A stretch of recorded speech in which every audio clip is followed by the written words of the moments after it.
네, 오늘 히브리서 본문은 우리가 쭉 읽어보면 아시겠지만 쉽지 않은 본문입니다.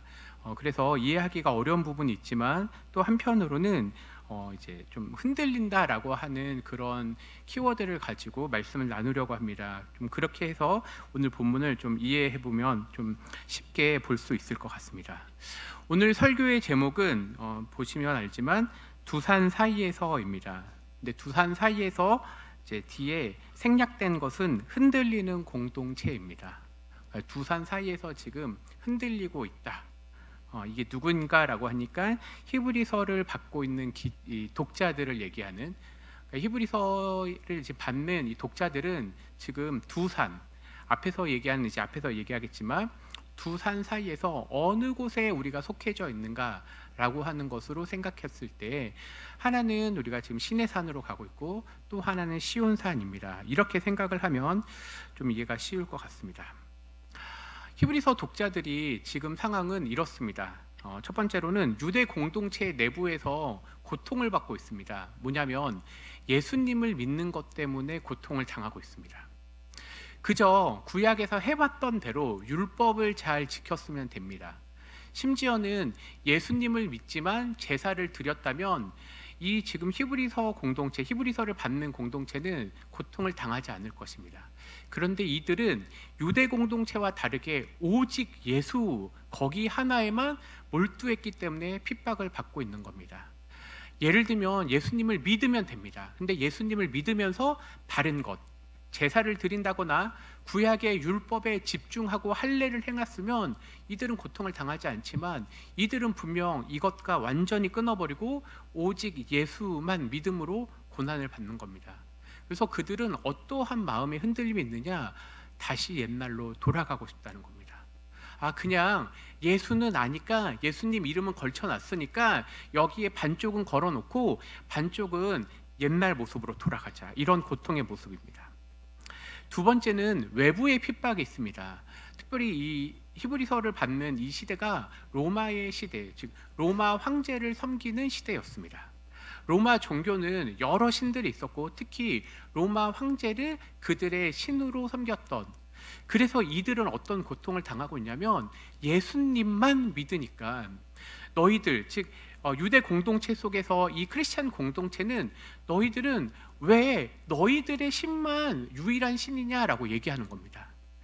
그러니까 이 공동체는 지금 두 가지 핍박, 내부로는 유대인 공동체에서 예수만 믿는 게 아니라 예수 믿고 제사도 드리고 예수 믿고 다른 걸 좀 더 해보자 라고 하는 내부의 고통, 그리고 외부에서는 오직 로마 황제가 아니라 너희들이 믿는 신만 믿는 거는, 이거는 당시로 보면 이방 종교, 즉 로마인들의 입장에선 유대교 그리고 기독교는 이런 이상한 이방 종교와 같은 이런 모습 속에서 이들이 이중적인 핍박을 받고 있는 겁니다.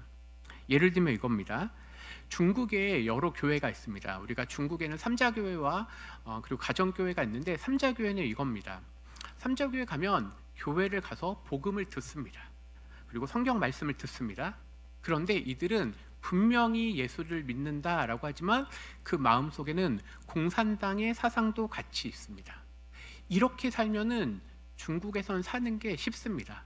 예수님도 믿고 공산당 활동도 할 수 있습니다. 근데 당시에 이들의 공동체, 히브리 공동체는 이 중에 단 하나를 선택해야 됐기 때문에 그래서 고난을 받고 있는 겁니다. 이들은 그래서 여러 가지, 앞서 얘기했지만 두산 사이에서 계속 고민과 갈등을 하고 있다고 하였습니다. 그런데 이들이 흔들리는 이유 중에 하나는 자신들이 왜 흔들리는가가 아니라 자신들이 어떤 존재인지, 즉 자기의 정체성을 모르기 때문에 흔들린 것입니다. 자기의 정체성을 모른다는 건 이겁니다. 예수님을 믿는다는 게 얼마나 고귀한 일인지, 그리고 우리가 속해져 있는 것이 이 땅에서 아무리 큰 핍박이 있더라도 내가 믿는 예수 그 하나만으로 충분한 복을 받았는데, 그런데 우리는 그거 외에 무엇인가 이 땅에서도 큰 복을 받고 싶고 이 땅에서도 더 무엇인가 플러스 알파가 필요하다. 그래서 그들의 마음은 흔들리는 것입니다. 그래서 이런 상황들을 보았을 때 이들의 모습과 우리가 다르지 않다는 겁니다. 오늘날 우리도 교회를 다닌다라고 하였을 때 교회를 다닌다는 말의 이면에는 예수 그리스도 그 이름 하나만으로 삶이 만족되고 예수님 하나만으로 그 무엇인가가 필요하지 않고 나는 예수님 때문에 내 삶도 걸 수 있다라고 말은 하지만 실상 우리는 예수님, 내가 주님 잘 믿지만 우리 가정에 내 자녀의 문제에 내 앞에 미래에 무엇인가 더 있어야 되겠다라고 하는 그 이중적인 갈등들, 즉 우리 역시 흔들리고 있다는 겁니다. 이러한 모습 속에서 우리는 우리가 어떤 존재인지 그리고 어떠할 때 흔들리지 않는지 보게 될 것입니다.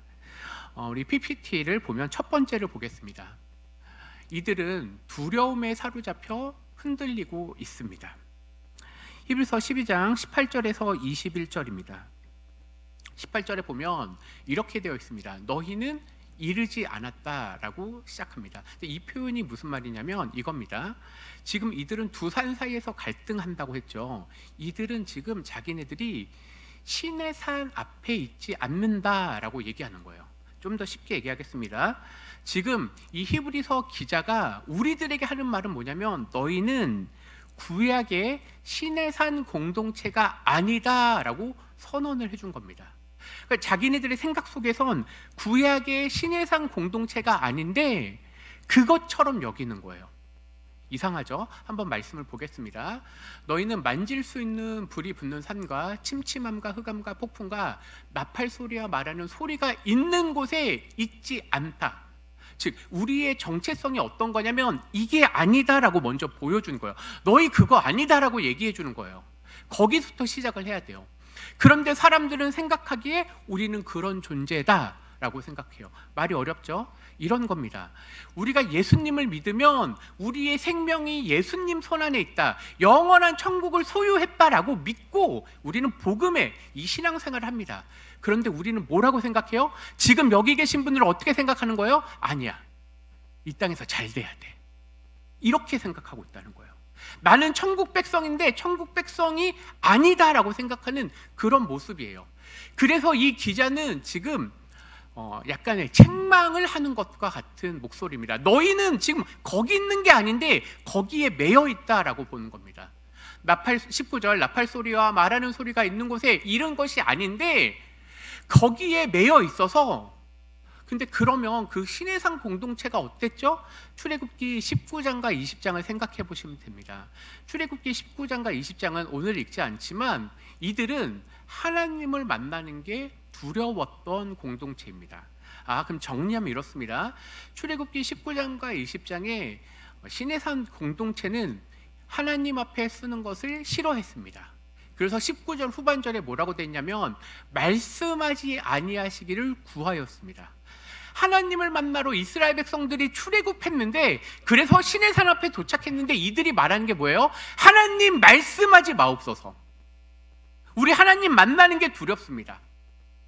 20절에 짐승도 그 산에 들어가면 죽는다고 했으니까 우리는 하나님을 만나고 싶지 않습니다 라고 하는 게 이들의 모습입니다. 그래서 21절에 모세도 하나님 만나는 게 두렵고 떨린다고 하였습니다. 그러니까 신의 산 공동체는 어떤 공동체예요? 하나님을 믿는데 하나님을 믿지 않은 공동체예요. 하나님의 말씀을 들으러 나왔습니다. 신의 산은 율법이 주어진, 하나님의 말씀이 주어진 곳입니다. 그런데 그들이 뭐라고 얘기했어요? 하나님 우리한테 말하지 마세요. 하나님, 우리 하나님 말씀 듣고 싶지 않아요. 그래서 모세를 통해서 간접적으로 말하세요. 너무 이상하죠? 그런데 그게 당시 히브리서를 받는 공동체의 모습이었고, 또 한편으론 우리의 모습일 수도 있습니다. 우리는 주님을 만난다, 주님 하나로 만족한다라고 고백합니다. 그런데 막상 우리의 실상의 삶은 어떻습니까? 하나님 말씀하옵소서. 그런데 이거는 안 됩니다. 하나님, 저는 열심히 하나님 말씀대로 살겠습니다. 그런데 저 길로는 가지 않게 하여 주시옵소서. 이게 꼭 우리의 모습은 아닌가 싶습니다. 우리는 예수님의 놀라운 십자가 앞에 무릎을 꿇기로 다짐한 자들입니다. 혹시 세례를 받았을 때 문답한 기억이 있으신가요? 그 세례 문답의 마지막에는 거의 이와 같습니다. 나는 복음을 믿기로 다짐합니다. 그리고 그 세례의 전통은 이겁니다. 그래서 예수님 때문에 죽으라고 한다면 저는 죽겠습니다라고 다짐하는 게 세례를 받는 모습입니다. 그런데 우리의 기도는 실상 어떻죠? 주님, 죽음의 길로 가지 않게 해주세요. 혹 우리 목사님들이 헌신하라고 하면 주님, 그 길만은 피하게 해주십시오. 너무 이상하죠? 근데 실상 우리가 그렇습니다. 저 역시 주님이 어디로 가라고 한다면 주님, 아직 저는, 그리고 이렇게 얘기합니다. 기도해 보겠습니다. 아니에요. 우리는 믿을 때 이미 그건 기도가 아니라 그 길로 가겠다고 다짐한 자들입니다. 그런데 막상 신앙의 뚜껑을 열어보면 주님이 그 길 가라고 할 때 우리는 주님, 그건 아닌 것 같습니다. 내 자녀의 문제들 때문에 안 되겠습니다. 하나님, 내 취업 때문에 이 길은 아닌 것 같습니다. 고민하게 됩니다. 이렇게 흔들리는 것입니다. 믿음이 있는데 믿음이 없는 게 그들의 모습이었습니다. 그래서 그들은 두려웠습니다. 이런 것 같아요. 옛날에는 목욕탕을 다니면 어떻게 하시죠? 목욕탕을 가면 어린애들한테 갈 때 엄마 아빠가 꼭 얘기합니다. 7살이라고 얘기해라. 7살이라 얘기해라. 그러면 어떻게 해요? 꼭 7살이라고 얘기를 해야 되는데 보면 애가 크거든요. 너무 잘 알아요. 그런데 막 두렵고 떨리잖아요. 이상하죠? 초등학생인데 7살처럼. 근데 이게 지금 이들 신해상 공동체의 모습이었던 거예요. 그들은 분명히 초등학교, 중학교인데 여전히 그 목욕탕 들어갈 때는 무릎을 꿇고 저는 7살이에요 라고 얘기를 해야 돼요. 이런 모습이 지금 우리의 모습입니다. 우리가 교회 왔을 때는 하나님, 이 시간에 내 삶을 하나님 앞에 온전히 드리겠습니다라고 헌신하러 왔는데, 그런데 막상 우리의 신앙의 모습을 보면 내가 어떻게 하면 성공할지 그 갈등들이 일어나는 겁니다. 그래서 이들은 흔들렸습니다. 이 첫 번째 산은 신의 산이었다면 두 번째 산은 어떤가라고 할 때 이제 두 번째 PPT를 보겠습니다. 이들은 정체성을 몰라 흔들리고 있습니다. 이제 한번 보겠습니다. 22절, 그러나 너희가 이미 이룬 곳, 이를 곳, 미래가 아니에요. 이미 이르는 것이 어디예요? 시온산이에요. 앞에서는 신해산 공동체라고 얘기했다면 저는 명칭을 지금 우리는 시온산 공동체로 살아가는 겁니다. 그런데 시온산 공동체가 어떤 거냐라고 하니까 살아계신 하나님의 도성 예루살렘에서 천만 천사와 함께 그 모임을 하는 그들이 우리입니다. 물론 우리는 지금 천국에 가 있는 건 아닙니다. 그런데 여기서 말한 이들은 일부 교회라고 하는 것을 좀 설명해야 되는데요. 교회는 눈에 보이는 유형교회와 눈에 보이지 않는 무형교회로 나뉘어져 있습니다. 우리 삼강교회는 눈에 보이는 유형교회라고 할 수 있습니다. 그런데 우리의 반쪽인 무형교회, 이미 로마 시대 때 목숨을 다하여 천국에서 하나님 보좌 앞에 함께 있었던 무형교회의 성도들이 있습니다. 우리는 그들과 같이 있질 않지만 이미 우리는 그들과 동일한 멤버십을 유지하고 있습니다. 그래서 우리는 이미 천국에 들어간 사람들처럼 살아가야 되는 그런 모습입니다. 이것이 왜 그런가 하니 23절 후반부에 보니까 하늘에 기록된 장자들의 모임과 교회와 만민의 심판자이신 하나님, 그리고 새 언약의 중보자이신 예수의 뿌린 피로 이미 우리는 천국 백성이 된 것입니다. 우리는 죽음 앞에 있지만 그 죽음이 두렵지 않으라고 얘기한 건 이미 우리들과 함께 멤버십을 갖고 있는 사람들이 천국에 있기 때문입니다. 그래서 우리는 죽어서 저 어느 곳에 갈지 두려울 게 아니라 이미 천국 백성으로 여기서 살아야 된다는 것입니다. 예전에 가까운 분이 이제 돌아가셔서 이제 장례를 다 치르고 화장터를 가게 됩니다. 화장터를 가면 우리가 이제 태우게 되죠. 근데 그때 우리는 이런 거예요. 잠깐 헤어지는 겁니다. 물론 매우 슬픕니다. 장례식을 치른다는 건 매우 슬픕니다. 그런데 우리는 분명히 알고 있습니다. 하나님을 믿는 백성들은 얼마 지나지 않고, 그리고 심지어 나도 얼마 지나면 저기에서 태워질 것을 알고 있습니다. 그런데 그것이 슬프지만 영원히 두렵지 않습니다. 왜냐하면 우리의 정체성은 이미 천국 백성이기 때문입니다. 그런데 우리는 천국 백성이라 말을 하지만 실제 우리 삶은 어떻습니까? 천국 백성이 아닌 것처럼 살아간다는 그 모습입니다. 앞서 시내산 공동체는 이곳에 이르지 않았다. 즉 시내산 앞에서 두렵고 떨린 산이 아니라 하늘 보좌의 그곳, 우리는 거기에 있는 시온산 공동체라고 얘기했습니다. 천국 백성이라고 얘기했습니다. 우리는 그러니까 이 세상에서 당시 히브리서를 받는 기자들은 유대인의 핍박과 로마의 박해가 있더라도 심지어 죽더라도 두렵지 않는 것은 우리는 이미 천국에 가는 게 확증되었기 때문입니다. 히브리서 4장은 그래서 우리가 은혜의 보좌 앞에 담대히 나아가라고 얘기했습니다. 그런데 여전히 그들은 두려웠습니다. 자신이 확실하지 않은 정체성 때문에 그래서 그들은 죽음이 두려웠습니다. 고난이 두려웠습니다. 근데 실상 이건 우리의 모습이기도 합니다. 여러분들은 이곳에서, 아니 우리의 삶 속에서 자신을 무엇이라고 인식합니까? 내가 이 땅에서 살아가지만 하나님의 제자로, 예수 그리스도의 제자로 살아가는 그 모습으로 살아가고 계십니까? 아니면 그저 내 미래가 불안하고 노후가 불안한 일반 사람들, 어쩌면 드라마에 등장하는 그 사람들의 모습으로 투영하고 계십니까? 우리는 그렇게 하나님의 보좌 앞에 살아가는, 그래서 복음 때문에 살아가고 복음 때문에 죽음이 두렵지 않은 그런 정체성을 가진 자들입니다.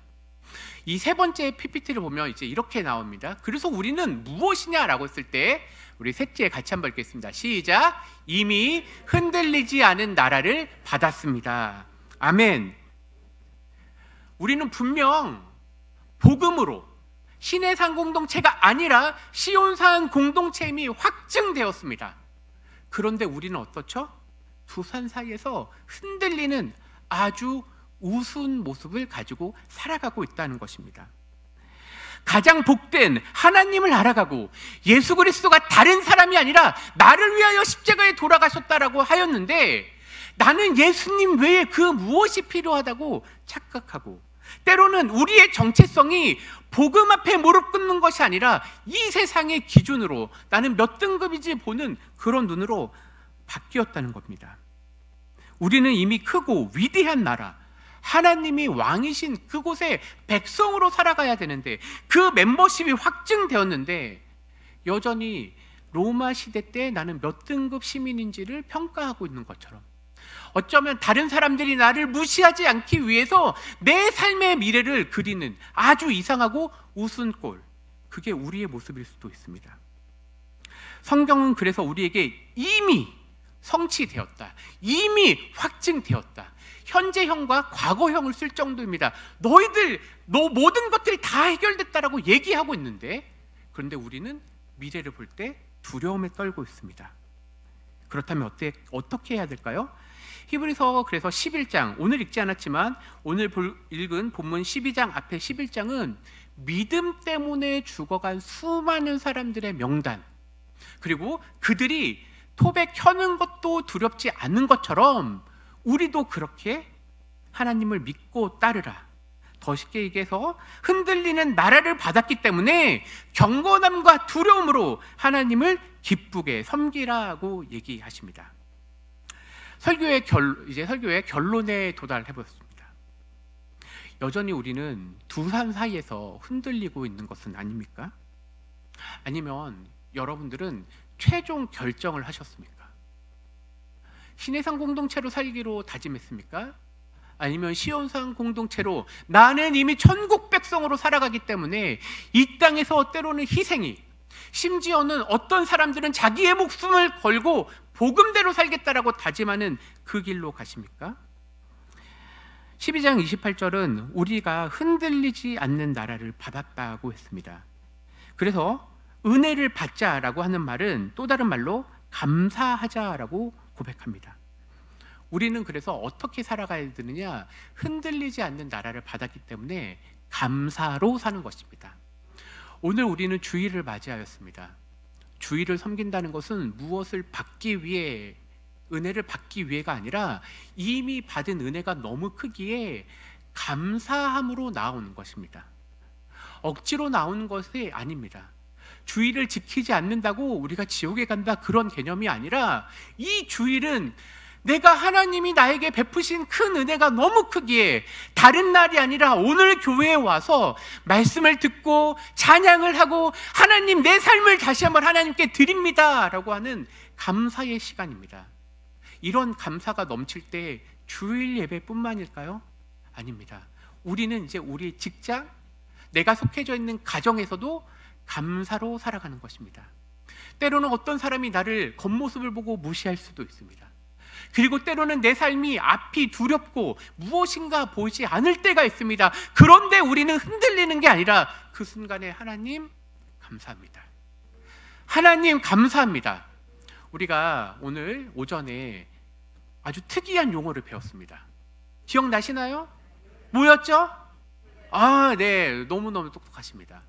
넉넉히 이긴다는 게 뭐죠? 그건요, 믿음을 가진 사람들이 이 땅을 살 때 이 세상 문제 별거 아니야. 왜 그렇죠? 나는 하나님이 너무 크기 때문에 이 세상의 것들, 그 문제들이 큰 문제가 아니라고 넉넉히 이기는 것입니다. 우린 그렇게 하나님을 섬기는 겁니다. 고속버스를 타고 잘 수 있습니다. 왜냐하면 마지막에 깨워주기 때문입니다. 그러니까 우리는 푹 잘 수 있죠. 이 세상의 문제가 그렇습니다. 고속버스를 타고 가면 흔들리기도 하고 때로는 무엇인가 아저씨가 너무 빨리 운전도 해요. 그런데 분명히 거기에 도착할 거죠. 우리의 믿음의 종착점은 이미 정해졌습니다. 여러분들은 예수님을 믿는다면 죽어서 반드시 천국에 갈 것입니다. 그러면 그 과정 속에서 내 삶에 문제가 오더라도, 내 계획대로 되지 않더라도 그래도 내 삶을 인도하는 분은 누구라고요? 예수 그리스도 하나님 뿐이십니다. 두렵습니까? 아닙니다. 이젠 두려워할 필요가 없습니다. 하나님을 기쁘게 섬기시면 됩니다. 우리 하나님은 어떤 분이시냐? 소멸시키는 분. 이건 이렇습니다. 하나님은 순종하지 않는 자들에게 소멸시키는 심판, 불이십니다.